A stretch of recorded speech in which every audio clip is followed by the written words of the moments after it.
சிங்கள படைகளினுடைய கட்டுப்பாட்டில் இருந்த முகாம்களுக்கு சென்றவர்கள் 2,83,000 பேர். அப்படி என்றால் இடையில் மீதம் இருந்த 1,46,600 பேர் இந்த இறுதி போரில் மட்டும் அழிக்கப்பட்டார்கள் என்கின்ற விவரம் ஐநாவிற்கும் ஆதாரபூர்வமாக அளிக்கப்பட்டது. இதை யாரும் மறுக்கவில்லை, சிங்கள அரசு உட்பட யாரும் மறுக்கவில்லை. ஆனால் இதுவரை அதற்கான நீதியும் கிட்டவில்லை. அன்றிலிருந்து ஐநாவினுடைய மனித உரிமை பேரவையில் நாம் அந்த ஆதாரங்களை எல்லாம் எடுத்து வைத்து அதற்கான ஒரு சர்வதேச அளவிலான விசாரணை கோரி முன்னெடுத்த அந்த போராட்டங்கள் எல்லாம் எவ்வித பலனும் இன்றி ஒரு வழியாக 2015 ஒரு தீர்மானமாக கிடைத்தது. ஒரு கலப்பு பொறிமுறை என்கின்ற அந்த விசாரணை. ஆனாலும் அந்த விசாரணை இறுதி வரை நடைபெறவே இல்லை. இன்றைக்கு 10 ஆண்டு காலம் ஓடிவிட்டது. எந்த இடத்திலும் அந்த விசாரணையை நாங்கள் முன்னெடுக்க மாட்டோம் என்று சொல்லும் பொழுது ஐநாவினுடைய பேரவையினுடைய தலைவராக இருந்தவர் சொன்னார், ஸ்ரீலங்காவினுடைய இறையாண்மையை தாண்டி எங்களால் எதுவும் செய்ய முடியாது என்றார்.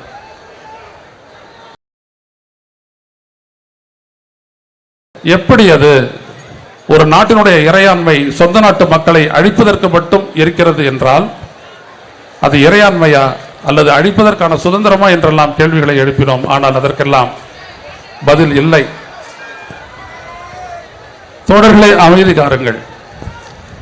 குண்டுமடைகளுக்கிடையே தங்கள் இன்னுயிரை தந்த மக்களுக்காக நாம் நடைவேந்து நடத்தி கொண்டிருக்கின்றோம்.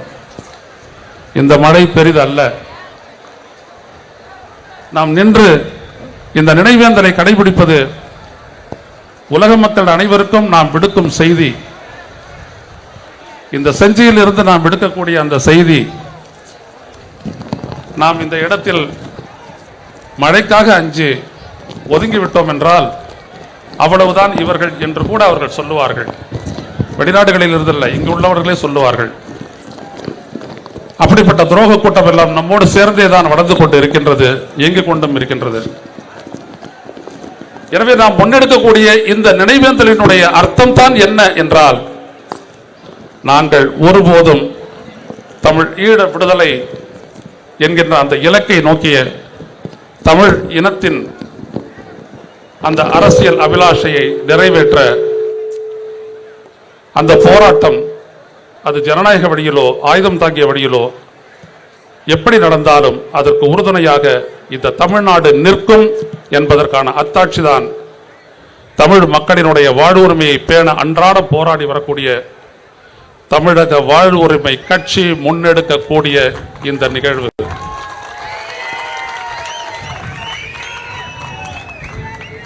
இந்த தடவை உலகெங்கும் மிக அதிகமாக இன்றைய நினைவேந்தல் நடைபெற்றுக் கொண்டிருக்கிறது. நான் வரும்பொழுது ஐயா காசி ஆனந்தன் ஐயா அவரோடு பேசினேன்.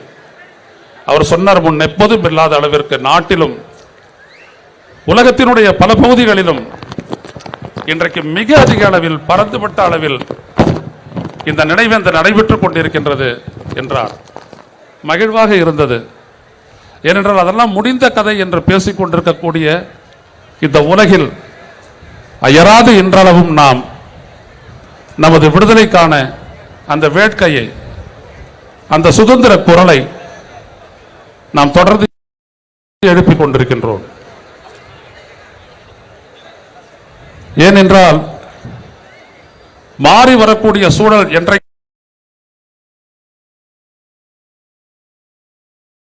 மாவீர தினத்தில் கூறியதை போல இந்த உலகத்தினுடைய அந்த ராஜதந்திர உறவுகளில் ஏற்படக்கூடிய மாற்றம்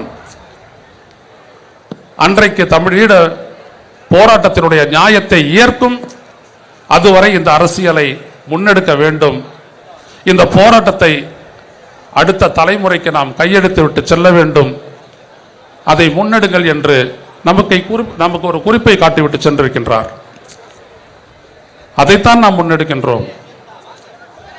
இங்கே தமிழ்நாட்டில் இந்திய ஒன்றியத்தின் ஒரு அங்கமாக இருக்கக்கூடிய தமிழ்நாட்டில் நாம் எத்தனையோ பிரச்சனைகள் பற்றி பேசுகிறோம், போராடுகிறோம்.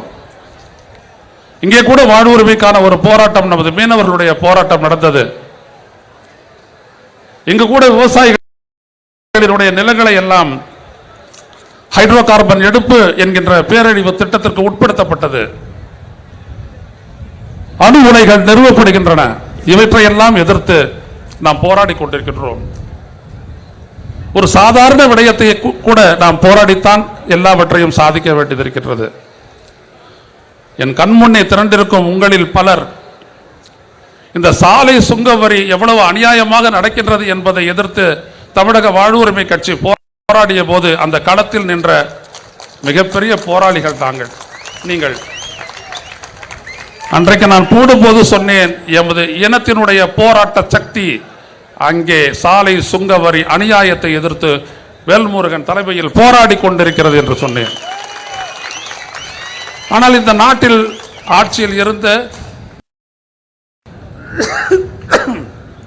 இருக்கின்ற கட்சிகள் எந்த இடத்தில் அதற்காக குரல் கொடுத்தன? 62 சுங்கச்சாவடிகள் இருக்கின்றன. அதில் 32 காலம் கடந்தவை, காலாவதியானவை. சொல்லப்படுகிறது, பேசப்படுகிறது சட்டப்பேரவை வரை, ஆனால் நீக்கப்படவில்லை. இவ்வளவுதான் நம் அரசியல் பலம். இந்த இடத்தில் தான் ஒரு சமரசமற்ற தமிழ் தேசிய இயக்கமான தமிழக வாழ்வுரிமை கட்சி அந்த இடத்திலிருந்து சற்றும் பிசகாமல் போராடி வருகின்றீர்கள். எனவே உங்களிடையே நின்று இந்த விடுதலைக்கான அந்த போர்க்குரலை நாம் மீண்டும் மீண்டும் எடுப்பதற்கு நான் பெருமை அடைகின்றேன். அது மட்டுமல்ல மக்களே, இன்றைக்கும் இந்திய ஒன்றிய அரசு நமது விடுதலை போராட்ட குழுவை, தமிழ் ஈழ விடுதலை இயக்கத்தை ஒரு பயங்கரவாத இயக்கம்,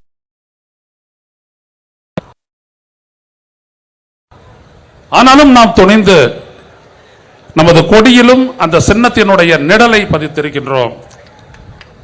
நமது பதாகைகளிலும் அந்த அடையாளத்தை பதிக்கின்றோம்.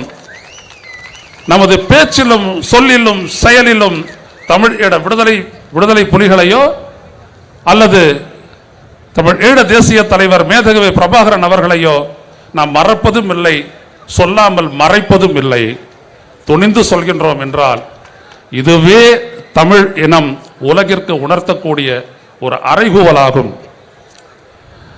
ஆஸ்திரேலியாவில் தொடங்கி நியூசிலாந்து, சுவிட்சர்லாந்து, ஐரோப்பிய ஒன்றிய நாடுகளில் சில, கனடா போன்ற நாடுகளில் எல்லாம் அன்றைக்கு தமிழ் ஈழ விடுதலை புலிகளை ஒரு பயங்கரவாத இயக்கம் என்று சொல்லி சட்டப்பூர்வமாக தடை செய்த நாடுகள் தமது தமிழ் ஈழ விடுதலை புலிகளினுடைய அமைப்புகள் அங்கே சென்று நடத்திய சட்ட போராட்டத்தின் மூலம் வென்று இன்றைக்கு அவர்கள் பயங்கரவாதிகள் அல்ல, இலங்கையில் வாழும் தமிழர்களினுடைய அரசியல் உரிமைகளுக்கு முன்னெடுத்த ஒரு போராட்ட இயக்கம் என்பதை சட்டபூர்வமாக நிரூபித்திருக்கின்றோம். ஆயினும் கூட இந்திய ஒன்றிய அரசு தொடர்ந்து அதனுடைய நிலையிலேயே நின்று கொண்டு அகண்ட தமிழீழம் என்று அதில் வருகிறது, அனைவருக்குமான தமிழீழம் என்று வருகிறது என்று சொல்லி நாம் சட்டத்தில் கூட நமது போராட்டத்தை நடத்த முடியாத அளவிற்கு தடை போடுகிறது. நீங்கள் யார் பேசுவதற்கு என்று நம்மை பார்த்து சொல்கிறார்கள். சரி, தமிழீழ விடுதலை புலிகளுடைய சார்பாக வந்தால் அவர்கள் யார்? உண்மையிலேயே அவர்கள் தானா என்று சொல்லுகிறார்கள். யாராவது தமிழீழ விடுதலையோடு தமிழீழ விடுதலை புலியோடு சம்பந்தப்பட்டவர்கள் என்றால் உடனே அவர்களை தடுப்பு காவலில் வைத்து சிறப்பு முகாம்களில் அடைக்கிறார்கள். ஆனாலும் இந்த நாட்டை நாம் ஜனநாயக நாடு என்று ஒப்புக்கொண்டு இந்த ஜனநாயக அரசியலுக்குள்ளேயே நமது போராட்டத்தை முன்னெடுத்துக் கொண்டிருக்கின்றோம்.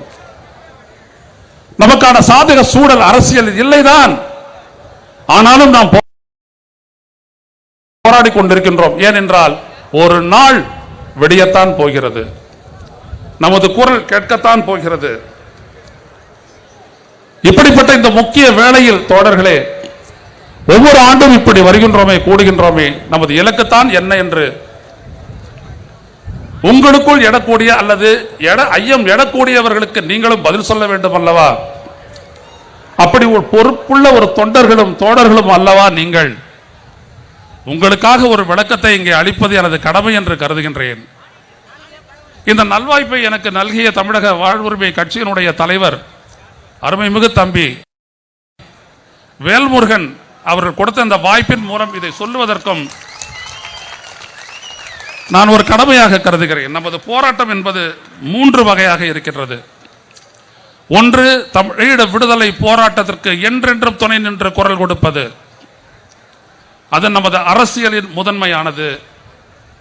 அடுத்தபடியாக நமது மக்களினுடைய வாழ்வுரிமை காப்பதற்கான போராட்டங்கள். அது மீனவர் பிரச்சனையாக இருந்தாலும், விவசாயிகள் பிரச்சனையாக இருந்தாலும், சாலை சுங்க வரியாக இருந்தாலும், இன்னும் எத்தனையோ வழிகளில் நம்முடைய உரிமையை பறிக்கக்கூடிய, வாழ்வு உரிமையை பறிக்கக்கூடிய அப்படிப்பட்ட வேண்டிய அந்த வாழ்வு உரிமை மீட்பு போராட்டம். மூன்றாவதாக மக்களே, ஜனநாயக உரிமைகளுக்கான போராட்டம். உங்களுக்கு எல்லாம் தெரியும், ஸ்டெர்லைட் ஆலைக்கு எதிராக குரல் கொடுக்கும் பொழுது எல்லோரும் தான் அங்கே வந்தார்கள். நமது தலைவர் வேல்முருகனும் தான் அங்கே போனார். காவல்துறை யாரை குறிவைத்து கடும் குரலை எழுப்பியது, ஏன் எழுப்பியது என்பதை சற்று நினைத்து பாருங்கள். உள்ளே வரக்கூடாது என்று மிரட்டினார்கள். ஏனென்றால் நாம் உண்மையாக குரல் கொடுத்து இந்த இயக்கம் நின்று கொண்டிருக்கிறது. அதனால்தான் அதன் தலைவர் மிரட்டப்படுகிறார். சட்டசபையில் கூட அவ்வப்போது அந்த குரல் முடக்கப்படுகிறது. எழுந்தாலே உட்கார் என்கின்ற குரல் எல்லாம் வருகிறது. என்ன ஜனநாயகம் என்பது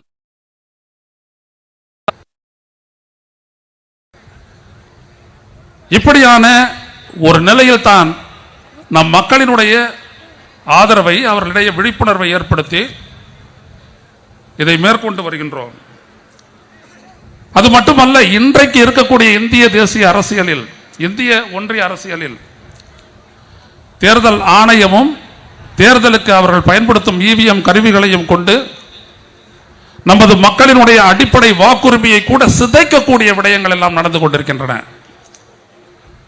அதையும் நாம் முகம் கொடுத்து எதிர்கொள்ள வேண்டிய ஒரு கட்டாய சூழலில் இருக்கின்றோம். இன்னும் ஏராளமானவை இந்த மாநிலத்திற்கு எப்படியெல்லாம் ஒன்றிய அரசால் நிதியில் இருந்து கல்வி உரிமை வரை மறுக்கப்படுகிறது என்பதையெல்லாம் எடுத்து நாம் போராட வேண்டிய ஒரு கட்டாயம் ஏற்படுகிறது. அந்த போராட்டத்திற்கெல்லாம் நாம் வலிமையாக குரல் கொடுத்து ஒன்றிணைந்து நிற்க வேண்டும். நாம் போராடித்தான் ஆக வேண்டுமா? ஆம், போராடித்தான் ஆக வேண்டும். நன்றாக நினைவில் கொள்ளுங்கள் மக்களை, தமிழீழ விடுதலை போராட்டம் கூட ஆரம்ப காலத்தில் ஏராளமான குழுக்களோடு தான் ஆரம்பித்தது. ஒரு கட்டத்தில் அவற்றிலெல்லாம் தாண்டி ஒரு தெரிவு செய்யப்பட்ட ஒரே சரியான குழு என்கின்ற பெயரை தமிழீழ விடுதலை புலிகள் இயக்கம் கொண்டது. ஏனென்றால் இலக்கை நோக்கி அவர்கள் சரியாக நின்றார்கள், சரியாக செயல்பட்டார்கள். தமிழ்நாட்டு அரசியல் களத்திலும் தமிழக வாழ்வுரிமை கட்சி அப்படிப்பட்ட ஒரு நிலையை எட்ட வேண்டும் என்பது எனது விருப்பமாகவும் அபிலாஷையாகவும் உள்ளது. அதை உங்களோடு பகிர்ந்து கொள்கின்றேன். ஏன் இணையலாமே? ஆம், இணையலாம். கூட்டு சேரலாமே? ஆம், கூட்டு சேரலாம். ஆனால் தனித்தன்மை என்பது மிக மிக முக்கியத்துவம் வாய்ந்தது. இந்த தனித்தன்மை தான் நம் இனத்தினுடைய அனைத்து உரிமைகளையும் காப்பதற்கான அரசியல் கவசமாகும். இந்த அரசியல் கவசத்தை நாம் விட்டுவிட முடியாது. அதனால்தான் தமிழக வாழ்வுரிமை கட்சி என்கின்ற இந்த கட்சி பலம் வாய்ந்த ஒரு கட்சியாக இன்றைக்கு மேலும் மேலும் உருவாகி கொண்டே வருகிறது. ஏமாற்று சக்திகளுக்கு இடையே அது மட்டும் தனித்தன்மையோடு இருக்கின்றது என்றால் அதனுடைய நேர்மையான அந்த அணுகுமுறை இதுதான் அன்றைக்கு தமிழீழத்திலும் சரியான ஒரு இயக்கத்தை தெரிவு செய்தது. இங்கே தமிழ்நாட்டிலும் சரியான அரசியல் இயக்கத்தை அடையாளம் காட்டும். அதை நாட்டு மக்கள் புரிந்து கொள்வார்கள். அப்படிப்பட்ட இடத்தில் தான் இன்றைக்கு நாம் கூடி இந்த மே 18 நினைவேந்தல் நாளை நாம் ஏற்கின்றோம். மிகவும் காயம்பட்ட ஒரு இடம்தான். ஆனால் அதற்காக நாம் அடவில்லை. என்றைக்கு இந்த விடுதலை போராட்டத்தை முன்னெடுத்தோமோ அன்றைக்கே தெரியும் இது எப்படிப்பட்ட ஒரு கடுமையான சூழல்களை எல்லாம் சந்திக்க போகும். எடுத்தார்கள் அப்படி ஒரு சதித்திட்டம். உதவ வருகின்றேன் என்று சொல்லி உலக நாடுகள் அனைத்தும் நம்மை வேவு பார்த்தன. நம்முடைய பலங்களை சோதிப்பதற்கென்றே அந்த போர் நிறுத்தம் அறிவிக்கப்பட்டு பேச்சுவார்த்தை எனும் அந்த சூசக வலையில் இழுக்கப்பட்டோம். எல்லாம் உணர்ந்துதான் நாம் சென்றோம். வேறு வழியும் இல்லை. இரட்டை கோபுரத்து தாக்குதலுக்கு பின்னான ஒரு சூழல் அது. எனவே அப்படிப்பட்ட ஒரு அரசியல் நிர்பந்தம் நம்ம இயக்கினாலும் கூட ஒவ்வொரு மாவீரத்தின உரையிலும் வாயிலாக நமது தலைவர் அதை மக்களுக்கிடையே தெளிவுபடுத்திக் கொண்டே வந்தார். நாம் மீண்டும் மீண்டும் 1988 இருந்து 2008 வரையிலான அந்த 20 ஆண்டு காலத்தில் ஒவ்வொரு ஆண்டும் தலைவர் நிகழ்த்திய உரையினுடைய தொகுப்பை புத்தகமாக கிடைக்கின்றது. அதை பார்த்து பார்த்து நாம் நம்மை கூர்திட்டுக் கொள்ள வேண்டும். நாம் இங்கேயும் அந்த அரசியலை முன்னெடுக்க அது நல்வாய்ப்பாக அமையும். சர்வதேசத்தினுடைய ஆதரவு எந்த அளவிற்கு முக்கியத்துவம் வாய்ந்தது என்பதை இன்றைக்கு இந்திய ஒன்றிய அரசு உலகெங்கிலும் தனது குழுக்களை அனுப்பி தாங்கள் நடத்திய ஒரு ராணுவ தாக்குதலை கற்பிக்க குழுக்களை அனுப்பும் போது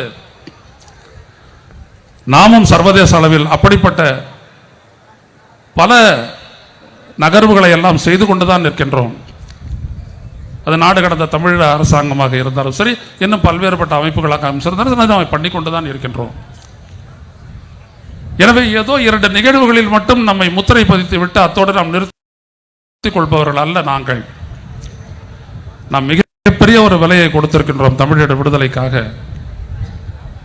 அதை நாம் ஒருபோதும் விட்டுவிட்டு பின்வாங்க முடியாது.